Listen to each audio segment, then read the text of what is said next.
Thank you, Mr. Chairman. Thanks to all of you for being here. Ms. Dunn-Marcos, I'd like to start with you. And I've got a lot of material to cover, so if possible, I'd like to have you confine your answers to yes or no, if possible. So let me summarize some of what I understand about this process, about the ORR process.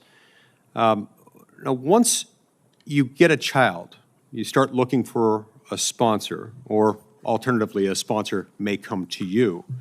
And then you do some kind of a precursory background check to figure out what's going on,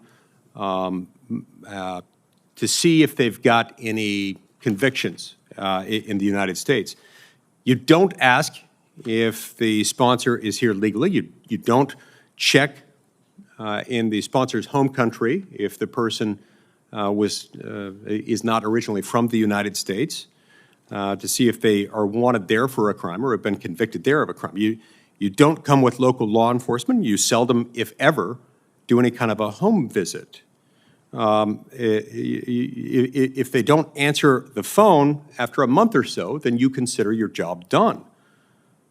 Given that you cannot remove a child once you've placed her with a sponsor, wouldn't you agree that vetting on the front end should be increasingly more vigorous and not less? And shouldn't a home visit and conferring with local law enforcement be the bare minimum that is done rather than the entirety of what you do? Thank you for those questions, Senator. I think that we have thorough vetting processes in place. We have child welfare experts throughout the country. We believe a child is best in a family, with a family in a community, not in a congregate care setting. I don't doubt that. I don't doubt that. But given what you don't do, that's what I find alarming. I don't doubt that you do some things, but what you don't do is alarming. And that's why it shouldn't be surprising to us. This New York Times article that my colleague Senator Cornyn referred to, that indicating that HHS has lost contact altogether with more than 85,000 children. 85,000 children that this administration has negligently placed with all but unknown sponsors, and now ORR has no earthly idea where these children are. And when asked about this, you recently passed the buck entirely and said, aside from the 30 to 37-day follow-up call, you, quote, do not monitor or track the whereabouts of children after they're released from your care, close quote.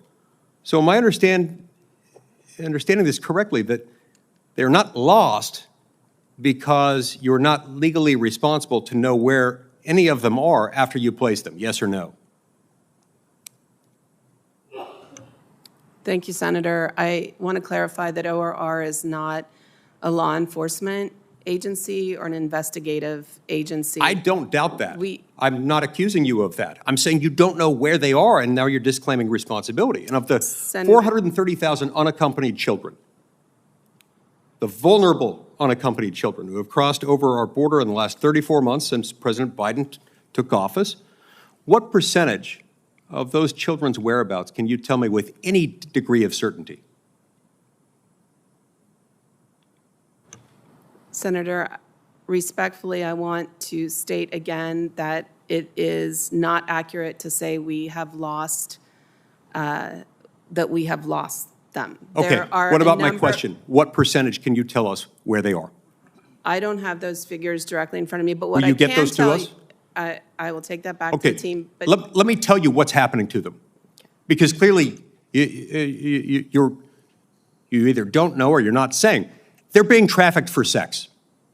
Doctors Without Borders has repeatedly told us that at a minimum, 30% of the young women and of the children who make this dangerous trek across our southern border, to it and then across it, are sexually abused on their journey. There are other entities that have come up with much higher estimates, some of them double that or more.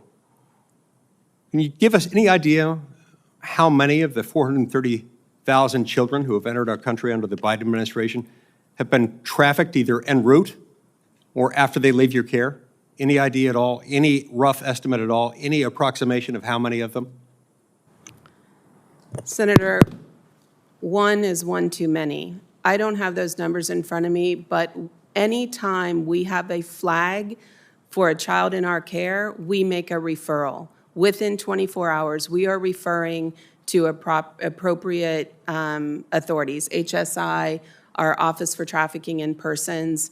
If we really want to change this narrative, we want to provide post-release services and legal services to every child. Thank you.